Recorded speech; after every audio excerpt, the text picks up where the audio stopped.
Hello and welcome to Mountain Patriot Homestead. I am on the porch, not in the kitchen, but that's where I plan on being here in just a few minutes. But I wanted to show you how quickly we went from summertime to pre-winter, and it is going to be, I think we're supposed to have frost next week. Now, I know for some of you, you may have already had snow. I don't know. But we were having 80-degree temperatures just a week or so ago. Now, we're about to have our first frost. And I thought that the recipes I was sharing with you today would maybe bring a little warmth to your day. And yes, I said recipes because I'm not doing just one recipe. Today I'm going to share 3 recipes. They're very simple. They all kind of go from one into the other, and they're perfect to start a warm morning, even if it's cold outside. So let's get started.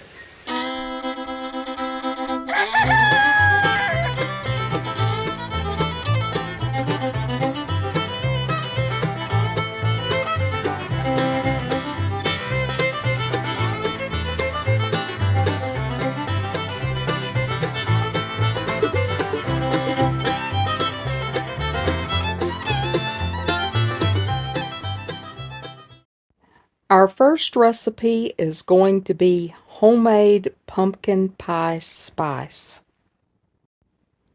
We're going to start with a half a cup of ground cinnamon, and to the ground cinnamon we're going to put in 1 tablespoon of ground ginger, followed up with 4 teaspoons of ground nutmeg, 1 teaspoon of allspice, and 1 teaspoon of cloves. And that's it. You just mix it up, and before you know it, you have your very basic pumpkin pie spice.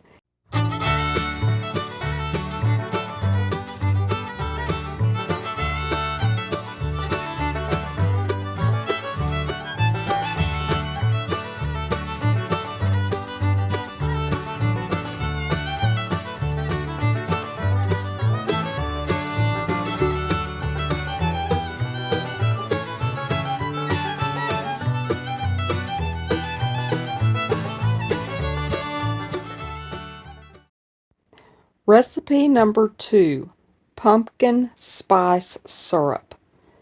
Now this begins with 1/3 cup of canned pumpkin puree. Very simple, just put it in a medium saucepan.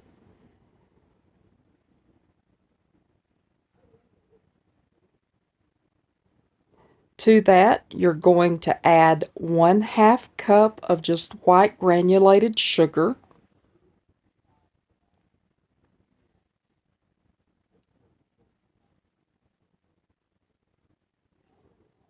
And now you get to use that pumpkin spice that you just made.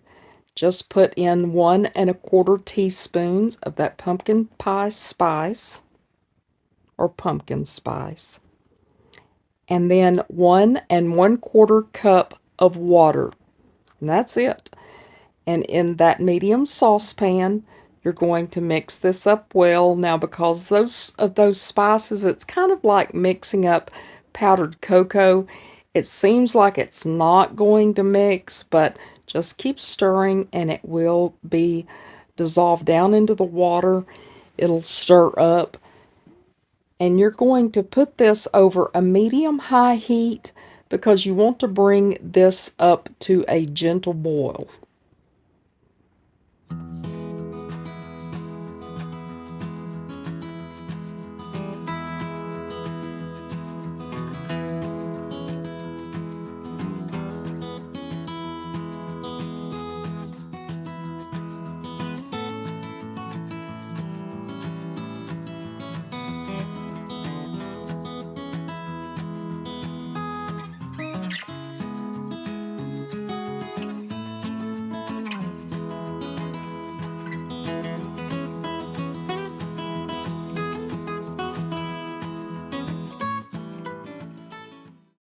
Once this begins to boil, you're going to reduce the heat and you're going to want it to simmer for about 15 minutes. Now, if that doesn't seem long enough, just keep stirring it until it begins to thicken or gets to the consistency that you prefer.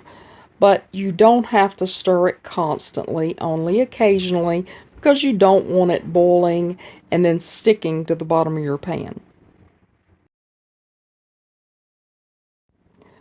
Once this is at the consistency that you want, you just remove it from the heat, and then it's time to get ready to make your next recipe.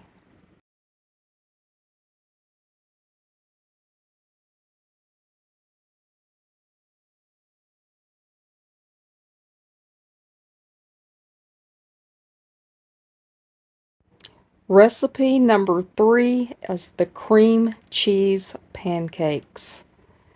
And these begin with 1.5 cups of all-purpose flour, 1/2 tablespoon of baking powder, a 1/2 teaspoon of baking soda, and 1/4 teaspoon of salt. Mix this all together well and then set it aside because you're going to need a second bowl for the remainder of your ingredients, which begins with 3 ounces of extra soft cream cheese, and to that you add 1/4 cup of granulated sugar. Now you can get out your mixer if you want to do this with your mixer, but it's very easy to do it by hand, so that's all I used. And to that I added 1 large egg because our hens lay some very large eggs. This is no problem, and I just want to show you how extra yellow the yolks from these eggs are.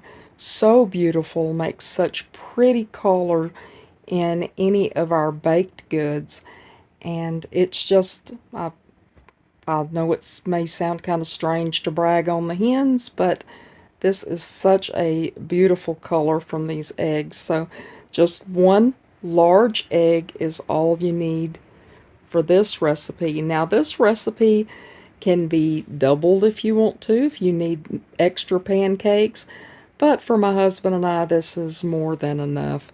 This makes 4 large pancakes.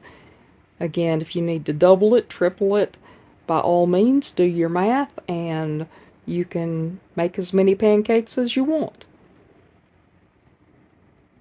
Now to these ingredients, I am going to put in 2 tablespoons of very soft butter. You can melt this and then cool it if you would like, but because this butter is very soft, I just put that directly into this. And I'm going to do just like I did with the cream cheese and sugar. I'm just going to mix this up with my little spatula here just to get that stirred in there good.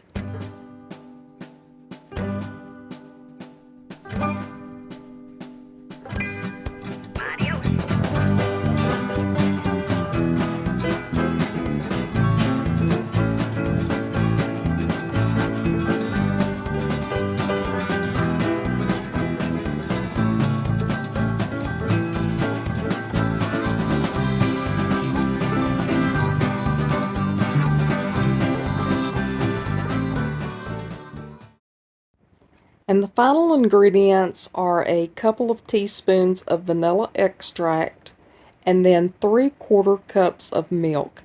And I just used evaporated milk here because that's what I had, and it is wonderful milk to use for pancakes. So I am just going to mix all of these ingredients up until they are incorporated very well, because I'm next going to be adding my dry ingredients back into this. And I just add about half of it at a time. I just put that in there, stir it up, make sure that it's mixed in there well, and then I will come back and put the second half in there. Now, again, if you want to use a hand mixer, a whisk, whatever you want to use, you are certainly welcome to do so.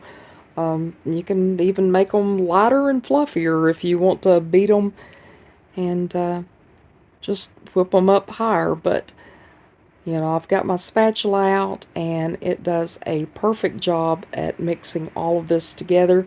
It's almost like a cake batter when it's done, and it turns out beautifully.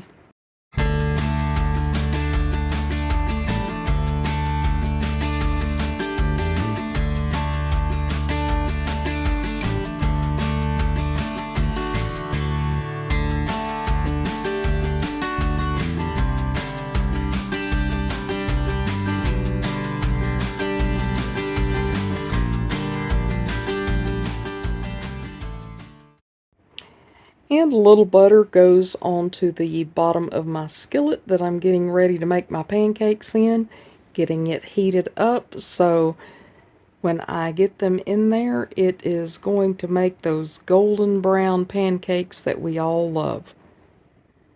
Now you can spoon as much batter in there as you want to make them as big or as small. Some people like making the little silver dollar pancakes. That is perfect for kids. You know, they love them. You know, they can use them as dippers if they want to. But I just let that get good and bubbly on one side and flip it over. I'm not talented enough to toss it up into the air and flip it. I'd probably either have it on my head, on the, you know, countertop, on the ceiling. There's no telling where it would end up being. But once I get these fluffy pancakes out, I've got me one over into a plate with some of our sausage. And you can just see how fluffy. I mean, they're so soft. And that made quite a bit of pumpkin spice. So I've got my pumpkin spice, I've got my cream cheese pancakes, and oh boy, I have got the pumpkin spice syrup. And this stuff, when you spoon it on there, to me it reminded me of apple butter, and it smells amazing and tastes amazing. And I apologize to y'all because there's one thing I did not do that I know that y'all like me to do, but I just didn't, because by the time I got these made, we were starving. And but I'm going to show you just how fluffy these pancakes were. But wow, they tasted so good. So there you go. That's the 3 recipes that I was sharing with you today. The pumpkin pie spice, you can make right from the spices you have in your cabinet. And then the pumpkin spice syrup. And then those cream cheese pancakes. So wonderful. But that syrup that I made, you don't just have to have it on pancakes or waffles or French toast or whatever. I added just a wee bit into my coffee. Yes, I'm drinking coffee mid-afternoon. I drink coffee all the time. But, boy, it added some real fall flavor to my coffee. Really good stuff.